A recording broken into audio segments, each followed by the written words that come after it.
closure. It was devastating for me. You wanted to just get a hug. You know, you just need that embrace when you're dealing with something like that. And your friends need to be able to grieve for you. RI team investigates a backlog on funerals and a strain on the funeral industry as casket production struggles to keep up with demand. But first up tonight, vaccine shipment delays across the country and right here at home. A university vaccine clinic postponed for the second time because of it. That clinic was supposed to be today. It was already postponed once from last Thursday. Hundreds of people were scheduled to get that second dose that they've been waiting for. Remember, doctors say you need to get that second dose within 6 weeks of getting the first. So time is really of the essence here. Those who were supposed to go to the clinic got their first shot back on January 21st. Doctors say if that is you, you need to get your second shot by next week. Doctors say they really don't know how effective the second dose can be after 6 weeks. The research just isn't there yet to be sure. But there may be some good news. Wrdw tells us we could be nearing the end of these shipping delays. The cancellation signs are posted on the door, and the building is empty here at First Baptist Church in Augusta. We've been here only about 15 minutes, and several people have already driven by asking if the vaccination clinic was still going on. But it's not, and they're not sure when it will be rescheduled. For the second time in a week, the clinic canceled, and a room usually busy with excitement is quiet and empty. From our standpoint, we're doing everything possible to be able to deliver the dose. It's up to the state to be able to supply us with that. Renee Gallup with University Hospital says the situation is out of their control. They requested Moderna vaccines on time, multiple times. We're told to give what you have and don't hold back doses. But weather across the Southeast isn't cooperating. We've taken the time to call everybody involved in the clinic. We've reached them either by voicemail or their personal phone with a conversation. According to the CDC, University has a 42-day window after the first dose is given to get the second dose without any issue. But if you don't want to risk it, if someone receives a second dose elsewhere, we're asking that they contact us over email. Despite some delays, AU says they're back on schedule, receiving shipments of vaccines this morning. All second dose clinics are on for this week, along with new first dose clinics. Hopefully Thursday afternoon at Washington Square, and Saturday at Washington Square, and then potentially Wednesday and Friday at Aiken Tech. They receive only Pfizer vaccine, which has been shipped on time, and Dr. Weich expects other issues statewide to continue to improve. I think the federal government and the state governments, both in Georgia, South Carolina, and around the rest of the country, are feeling much better than what they saw last week. Reporting in Augusta, Brady Trapnell on your side. University officials say they don't know when the clinic will be rescheduled quite yet, but once they have the vaccine, they will book those immediately, and we'll be sure to have a link with more information for you to keep posted on our website. Also this evening, it is back to normal for students in Aiken County. Today, the district announcing they will go back to school 5 days a week. So far this semester, middle and high school students have been on a hybrid schedule. Elementary schools were going to classes in person 4 days a week. That announcement made ahead of their board meeting coming up tomorrow night. Well, we wanted to give you a look at our brand new studio. Here we are, man. We've been waiting for this day. Years in the making, but you've been asking us for a long time. When are we going to move? We moved over the weekend, and people are still unloading boxes. Yeah. Isn't this a fantastic view? Yeah, not too bad, Riley. It is beautiful. I mean, unlike anything I've ever seen before. And I mean, completely excited to get in here finally. It's been a long time waiting, and I mean, we're all excited to get here. And hey, nice weather to actually welcome in the first forecast. Mid-60s this afternoon. We had a little bit of rain early. Riley, thanks. Back to the vaccines now, and as they are rolling out, the two-state is seeing some promising trends with COVID cases. Check out the graph from the Department of Health showing daily cases across Georgia. The 7-day average way down to 2,000 a day, the lowest for Georgia since the middle of November. A similar story in South Carolina. You can see in this graph, this is from DHEC, the 7-day average trending way down. It's now right at 17,000, and that's the lowest for South Carolina since the end of November. So definitely trending in the right direction across the two states. Statewide cases are trending down. Many of our local counties following the same trend. Right, but there are some other numbers besides those daily numbers that the experts are looking at as we speak, causing some concern for some of our South Carolina counties. Kennedy Harris live for us outside USC Aiken, where a COVID testing clinic has just wrapped up. There's been a recent push to get more people vaccinated on the South Carolina side of the river, right, Kennedy? Right, Richard. And the COVID testing site over here in Aiken is just wrapping up for the night, and traffic was pretty slow all day.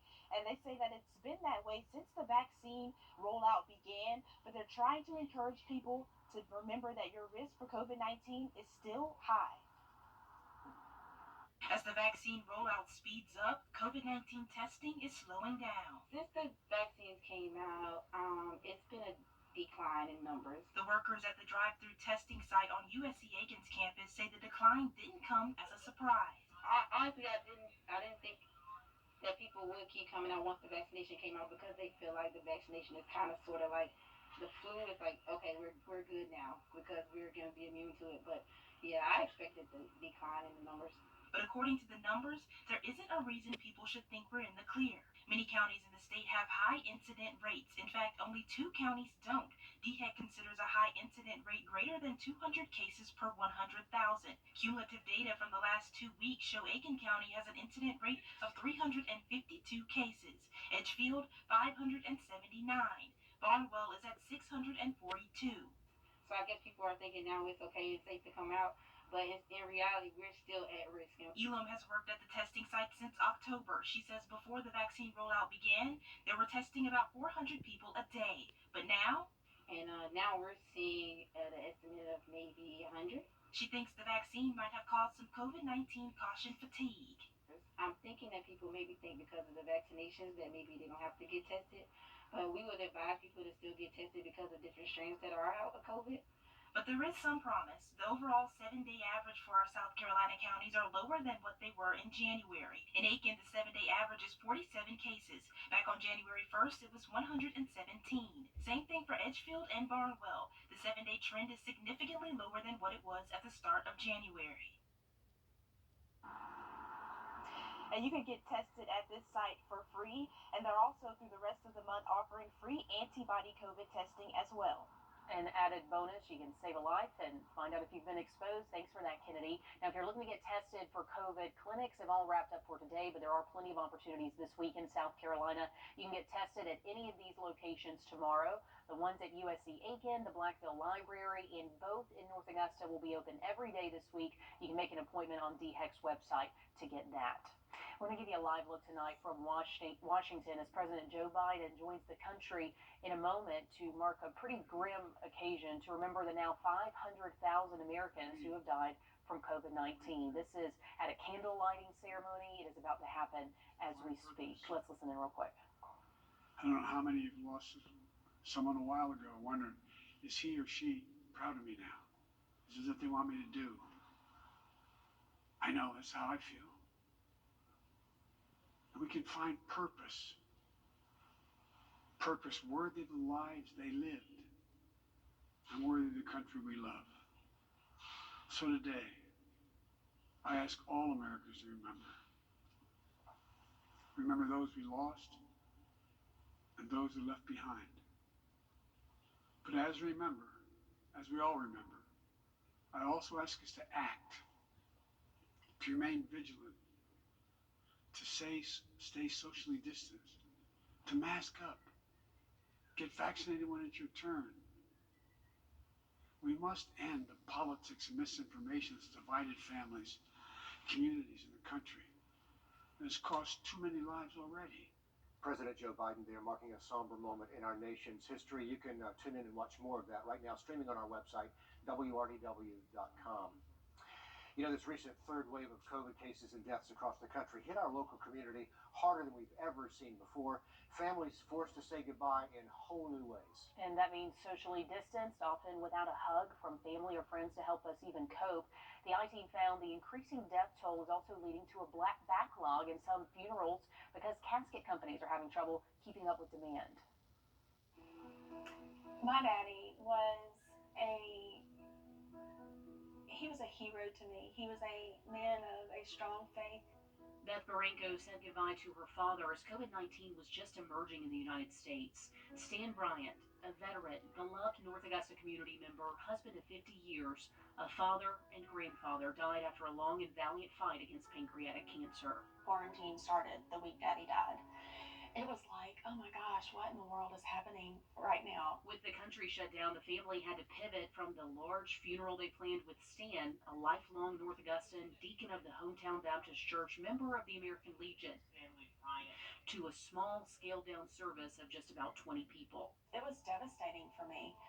You wanted to just get a hug. You know, you just need that embrace when you're dealing with something like that, and your friends need to be able to grieve for you. But there was one detail the family could not overlook: Stan Bryant's service to his country during the Vietnam War. At first, we didn't think we were going to be able to do the military honors, and that was just heartbreaking for me. I was like, are you kidding me? I mean, I was almost mad.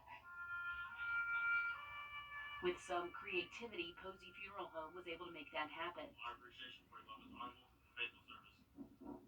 An honor Stan's friends watched from afar through a live stream on Facebook. Even though it was not the service that we had expected or thought that we were going to have for Daddy, it was probably the most perfect service we could have had. Walker Posey is also a lifelong North Augustan. The family funeral home has been a community staple since 1879. I mean, my grandparents went through World War I, World War II. We've seen other national tragedies, 9/11.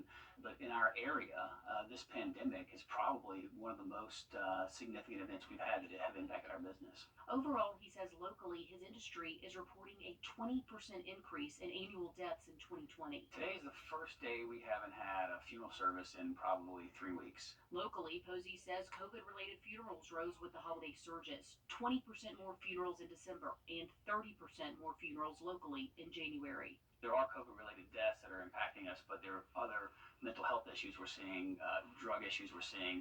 So many issues that come from, the problems that the pandemic's causing. Including an increase in suicides across the CSRA. The spike in the death rate nationally is creating a funeral backlog, affecting everything from funeral scheduling to casket availability. There's been, somewhat of a shortage of production of units, so we've had to call to make sure those units are available. If not, find something alternatively, which I've never seen in my entire 20-year career. So there's never been a time when I've ordered a specific casket or urn and it just not be available, which just speaks to the level of demand during the pandemic. A casket production company told the I-Team they recorded a 30% rise in casket production in 2020, forcing employees to work overtime and through the weekends to meet demand. Nationally, 60% of funeral directors are also reporting an increase in demand for cremation.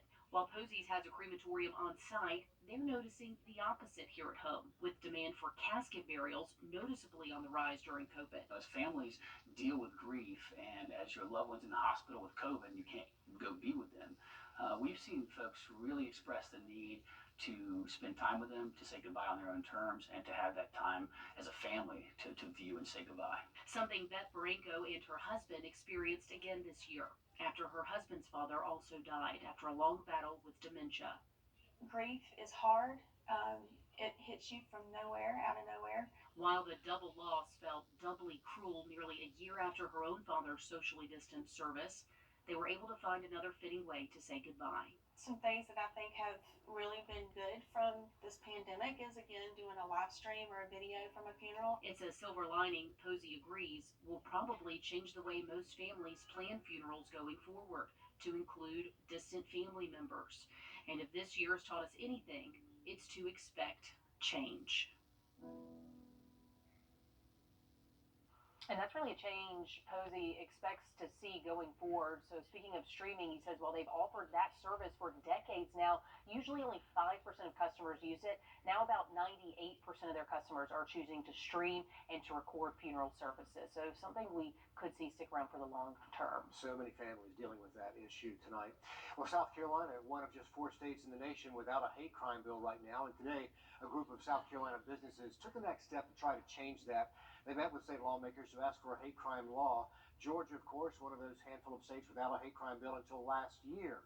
Governor Kemp signing Georgia's hate crime bill back in June. That was after outrage over the death of this young man, Ahmaud Arbery, in Brunswick. Tomorrow makes 1 year since that happened. Gregory and Travis McMichael accused of chasing down Arbery in a pickup truck. Believing he was a suspect in some neighborhood robberies, Arbery was then shot and killed. The McMichaels are still in jail awaiting trial. They've been behind bars since May of last year. Just last week, Governor Kemp also announcing legislation that would overhaul Georgia's citizen arrest law. There's a memorial tomorrow for Wrdw, remembering him on the day of his death a year ago. That's happening at 5 o'clock at New Springfield Baptist Church, where he's buried in Waynesboro. It'll be a candlelight vigil. The family says anyone is welcome to come. They're going to request you to wear a blue ribbon. Sunshine returns by Tuesday morning. We'll take a look at some warmer than average high temperatures the next few days. Next. A local man has had a major influence on Augusta's growth over the last 4 decades. We'll explain how his handprint is seen all over the Garden City. One local man working to change Augusta all by himself, making models like these. Michael Tefateller has been building models of buildings in Augusta for more than 40 years. He says every time the Augusta Commission has plans to build something, that's where he comes into play. He's made everything from the James Brown Arena to the new 5th Street Bridge project, just a way for him to try to change the downtown area while bringing more growth. It's important, I guess, because I've lived here my whole life, and I want to see Augusta grow, and it's growing, but there's not as much growth downtown as I would like to see, and hopefully some of the projects that I put out, like this one here, will develop. It's good to keep him busy. Tefateller says he sold several of his models for more than $5,000 a piece. Wow, not a bad side gig either. That's impressive. Very nice. Taking a look outside, a gorgeous. Riley, thanks very much. Sports is coming up next. As we told you about AU coach Demetrius winning 500 games, we're going to hear about who he is off the court after a short break. The Live Eye Camera Network is brought to you by Mountaineer Pest Services. On your sideline, sports brought to you by the Hawk Law Group. One man, 2 schools, 25 years, 500 wins. It's been a heck of a career for Augusta's Demetrius. We look back and remember his season as the COVID year, but for the Jags, it's also the year of a career milestone. 500 wins over 25 years. I say this all the time. Most people don't get to coach 500 games. I mean, heck with winning 500. So I've been able to win 500, whatever at Belmont Abbey and how many here, and it's very fortunate. Messages of support came pouring in from former players, including those who played in Dip's first win as the coach of Belmont Abbey. Seniors Sean Moss and Jared Carrier will tell you Demetrius is as good of a person off the court as he is a coach on it. The best person you can meet, he's ready to talk to you about anything. All the time, he's making sure you're good in the classroom and on the court, and then he's just always making sure we're taken care of. He'll be your best friend off the court. On the court, he's only gonna be on you, man. But off the court, man, he can be like your best friend. Demetrius says he's still got plenty of years left in him, but hitting the 1,000 milestone may be a little out of reach. I don't know if I got 500 more in me. I got at least 100 easily. I got at least 100, but 500, no, not 500. So I'll get whatever. I'm definitely got 100 more in me, and after that, the little countdown, I'll begin for sure. Dib goes for 501 tonight as the Jags host Clayton State. Also coming up tonight at 11, first round action for South Carolina State playoffs. Aiken and South Aiken both playing home games at 7. Come back here for highlights at 11 o'clock. Thanks for that, Nick. We are expecting a cold night. Waking up tomorrow morning down near 40 degrees for most of us. Have a look at that weekend forecast next. For the latest up-to-date coverage near you.